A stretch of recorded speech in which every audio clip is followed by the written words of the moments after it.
కనీసం లేట్ అయిపోతే వచ్చే నెల అని ఇస్తారు ఎవడైనా, కాకపోతే ఆ వచ్చే నెల అని ఇస్తాడు. ఆ పూర్తిగా ఎత్తేసింది ఎవరయ్యా అంటే మీరే. 2 నెలలు, 1 నెల కాదు 2 నెలలు ఎత్తేసి ఇంకా మమ్మల్ని మీరు ఇయ్యలేదని అంటున్నారు. నేను చెప్తా ఉన్నాను అధ్యక్ష, మేము డిసెంబర్ 2023 నుంచి ఇప్పటి వరకు పెన్షన్ సంబంధించి ప్రతి నెల ఏ ఒక్క నెలది కూడా ఇంకో నెలకి ఓవర్లాప్ కాకుండా ఇచ్చుకుంటూ వచ్చాం. ఏ ఒక్క నెల కూడా పెండింగ్ పెట్టలే మేము. ఎస్ లే, అది మీ పెండింగ్ అయి ఉంటుంది అది అధ్యక్ష. నేను లెక్క కరెక్ట్గా చెప్తా ఉన్నాను. ఏనంటే మీకు డిసెంబర్ 2023 నాడు 911 కోట్లు, జనవరి 2024 710 కోట్లు, ఫిబ్రవరి 2024 1209 కోట్లు, మార్చి 2024 906 కోట్లు, ఏప్రిల్ 2024 1052 కోట్లు, మే 2024 1001 కోటి, జూన్ 2024 కల్లా 999 కోట్లు రిలీజ్ చేశాం. ఈ చివరికి ఈ నెల జూలైది కూడా రిలీజ్ చేశాం. ఒక్క రూపాయి కూడా పెండింగ్ లేదు. జూలైది కూడా రిలీజ్ చేశాం.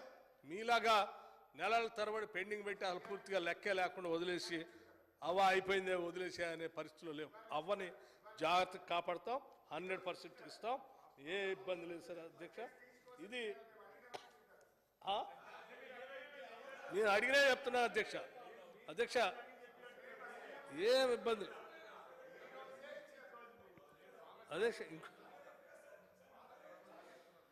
అధ్యక్ష.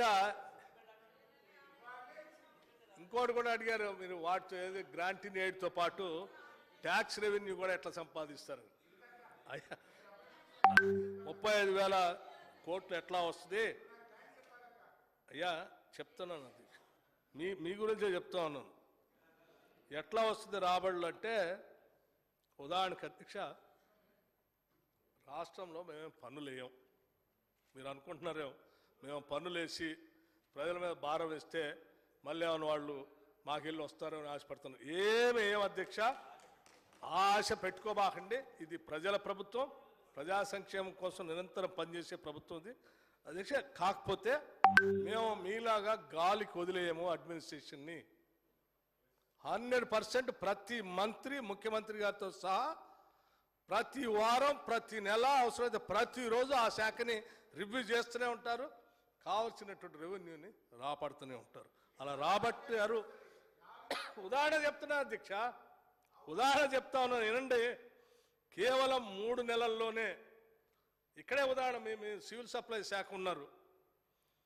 ఉదాహరణ సివిల్ సప్లై శాఖలో పెండింగ్ ఉన్నటువంటి 500 కోట్ల రూపాయలు